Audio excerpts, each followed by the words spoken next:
What's up, everybody? My name's Bryce, aka DubsNotSubs, and in this video today we're going to be talking about my top 5 favorite manga. So without further ado, let's get right into this video.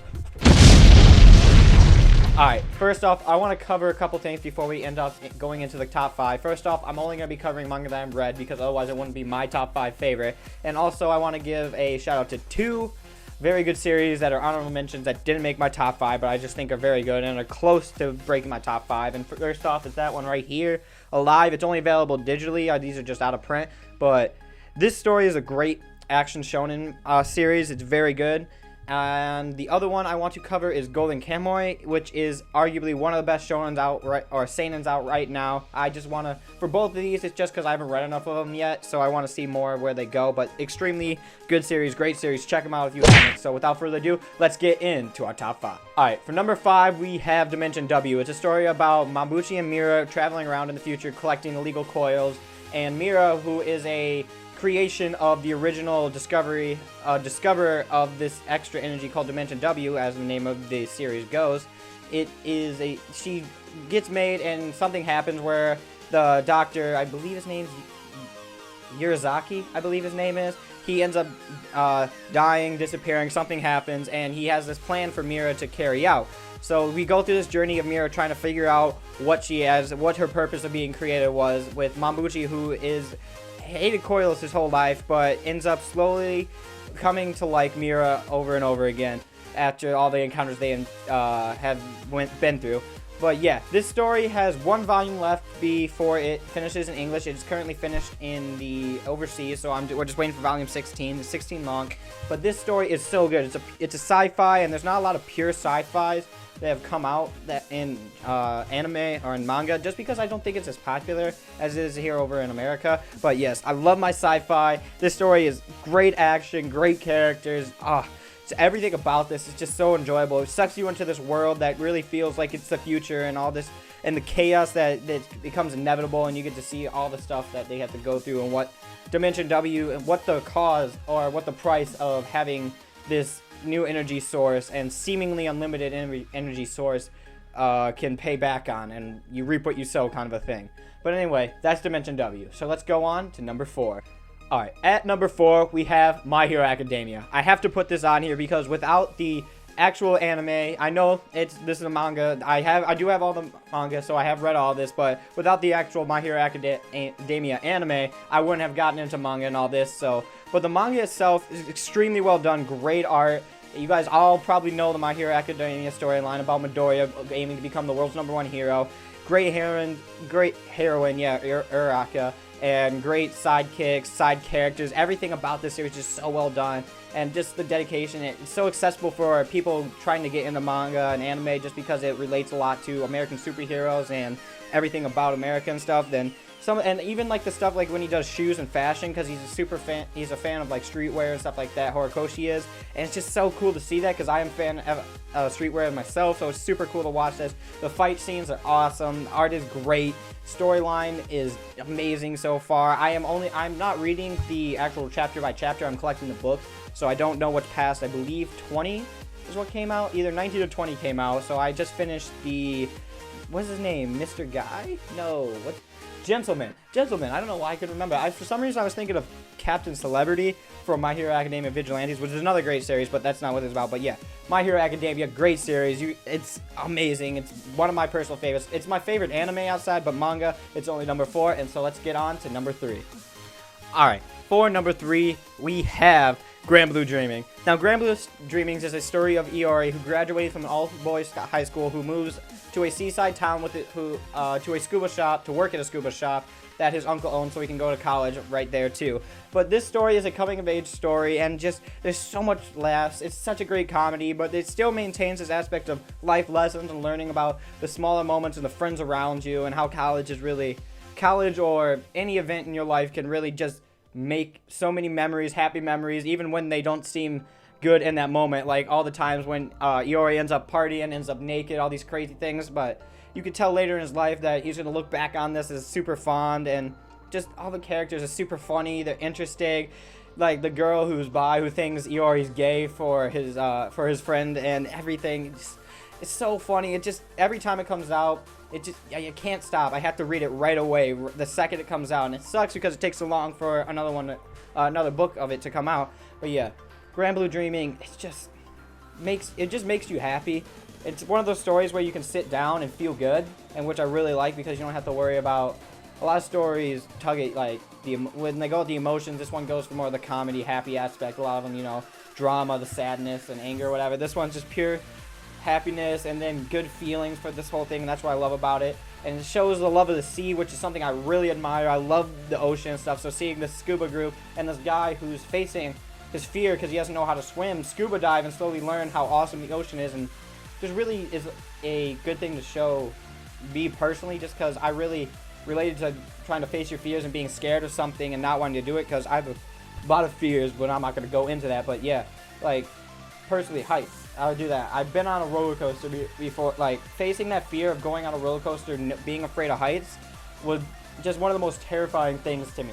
I was freaking out, like, legitimately shaking in the line or whatever. But going on it, even though I didn't like the ride, because I didn't like the roller coaster or whatever, but I was glad I did it, because at least at that point, I knew for sure I didn't like it. It wasn't one of those things where it's like, I never did it, and it's not one of those what ifs and leaving like a what if behind and not knowing for sure. But anyway, Grand Blue Dreaming is number 3. Let's hop on to number 2.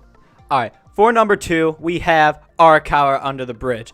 Now, this story is a rom-com, rom-com. I was going to say a rom-com comedy, but it's in the title. But yeah, this story is about Ko Ichinima, who is not on the cover. He actually, there's a joke about how he's never getting a cover page or on the book at all. That's in the story, but yeah. Ko Ichinima is a guy who never wants to owe anybody anything. And so one day on the bridge, these kids mess with him, end up putting his pants and tying him to a bridge where the girl, what's her name? I believe it's not Rin, Nino. I don't know why I thought it was Rin, but yeah, and then Nino's down there one day fishing. So he climbs up and he refuses to owe her anything, and so he tries to get himself and ends up falling in the water. So Nino goes in and saves her, and as he freaks out, has asthma attacks when he can't owe anybody, he asks her what she wants in return for saving his life, because he thinks that there's nothing that can equal that, and she says, I want to learn what true love is. So then this story about Ko and Nino trying to find love together they're both innocent. None of them really know what love truly is, because Nino thinks she's from Venus, and all these characters in this series is like Sister Mary, who's this guy who dresses up as a nun. We have Kappa, who's the Mayor, who is a Kappa, and like says he's a real Kappa and he believes that, but you can tell it's a suit and everything. We have Recruit, which is Ko Ichinima. I'm trying to think of the Metal Brothers, who both think they're psychics, and they have metal things on their head, and if they think they remove it, the government will come back and kidnap them again and try to put more tests on them, they claim. I'm trying to think of who the star is, like, right here in the middle of it. I can't remember his name, and it's slipping me. And there is Marie, who is this sadistic girl who always messes with Recruit and just makes him feel super, like, he makes him feel super bad. He insults him all the time, and she gets like comedy out of that. And then you have the dude, he's in a sleeping bag. I can't remember. It's been a little bit since I read it because I'm waiting for the last couple books to come out. What's his name? I'm not gonna remember it, but he wears a sleeping bag and he only walks on a white line, and he thinks if he jumps off his white line that his wife is going to turn into a white-horned hen or whatever, which is really funny. And then you have Stella, who looks up to Sister Mary, and is also kind of starting a little bit of a mob out on there, and she's recruiting the Metal Brothers, and it's really funny how she's kind of a mafioso out there and messes with Recruit all the time. But this story is really a story about love, and with that comedy aspect mixed in, and just being yourself, because all these characters on the under the bridge, as it is Arakawa Under the Bridge, they live in Arakawa, as it says, and they live on the riverbank of Arakawa River. So they just live out there and they just be themselves. They're not hiding who they are. They let their freak flag fly out and be who they are, which is a really cool message. And seeing this innocent love between Recruit and Nino just slowly build up and over time and everything. The art's great. The way Vertical makes these books, like they're omnibus forms. This one is not that thick, but some of them are thicker than the other, which I think is weird. How some of these books are different than others, but yeah. But there's like 9 color color pages in each book. There's 3 different sections of them. Everything about this series is so good. I love it. I cannot wait. There's only a couple. I believe there's only 17 of these. This is by Hikaru Nakamura. I don't know if I said that earlier, but she's the girl who did Saint Young Min's, which is coming out later in the year. But I haven't read it yet, but I can tell you right now, I think I'm going to like this more. I love this series. Everything about this is just perfect. I legitimately have no complaints. There may be a couple art things here and there that's not the best, but I really have nothing to complain about this. Perfect slice of life, perfect comedy. Check that out. And without further ado, let's get on to number 1. Sorry, I had the burp there. Alright, for number 1, we have Noragami by Adachi Toka. This is number 2. I don't have number 1. I'm letting my friend borrow it right now. But yeah, this story, first off, has my favorite covers of all time. Just the way they're done so well. I want to get it closer. But I don't want to have it like where I used to not only show part of it. So hopefully that shows everything. But yeah, the backs aren't really anything special. But the front covers themselves are really cool. Then the spines are Kodansha's usual laziness. They just put like the name and nothing else. Nothing special. Oh! Anyway, this story is about Yato, who is a god who is dreaming of becoming the #1 god of the world. And as you learn later in the story and stuff, there will be a little bit of spoilers when I talk about this, because there's really no way. First off, he gets Yukon right there, who is his blessed vessel. Later on, you find out he turns into a blessed vessel. And he is Yato's weapon. He turns into a katana and whatever. And he helps fight with him. Where is... Oh, Hiyori's on this one too. But yeah, and Hiyori right there, she's the first person who initially finds Yato, and one day she's walking home from school, and I believe she sees Yato in the street. Yeah, she sees him in the street, and a bus comes at him, so without thinking, she ends up pushing him out of the way, and then gets hit by the bus, and then her ephemeral form, or like spirit form, pops out, and then she gets to talk to Yato, and eventually forms this friendship with Yato or whatever, and learns more about him, and everything about him, and later on, you learn that Yato is originally a god of death. He was created by someone who wanted a call on the world. He wanted everyone to die and all the gods to die. But Yato doesn't want to be that god. He wants to become a god of happiness. So Yukin, who is not only his weapon, is also a guide, which is supposed to help take the gods or whoever they're with on the right path, decides to help him become the god of happiness that he truly wants to be. And there is this kind of love relationship between I wouldn't say love triangle, because Yukin likes Hiyori, Hiyori likes Yato, and Yato likes Hiyori. So far, that's what's been inferred or implied or whatever. She said, I believe she's admitted that she loves him or whatever into the story at some point. But yeah, the art, the action, everything about this is perfect. I legitimately have 0 complaints about this story. Everything about it is perfect. It's so much fun, like so much comedy.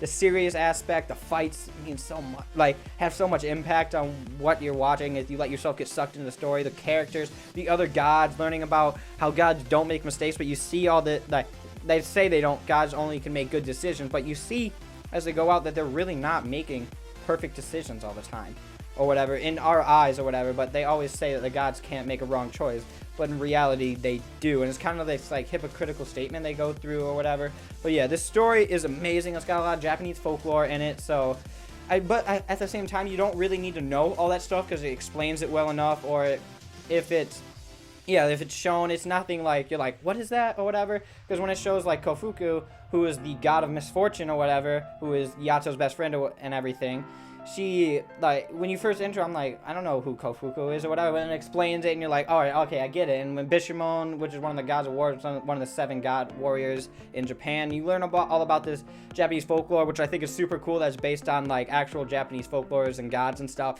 But yeah, this story is so much fun. It's such great characters. Everything about it is just great. In my opinion, it's the perfect shonen. I have no complaints about it. Everything is so good about it. I don't know how many more books there are. They're currently at 20 volumes right now. But yeah, Noragami is my #1 favorite. I could gush about it all day, but I'm not gonna keep going on. But anyway, guys, thank you so much for watching. I always appreciate it. If you did enjoy this video, please share, comment, do whatever you can to just tell me that you enjoyed it, I guess. I'm on Twitter all the time. I'm at DubsNotSubs. I'm at Alonzi's Discord. Same tag, DubsNotSubs. But anyway, guys, thank you so much for watching. And as always, I will see you in the next video.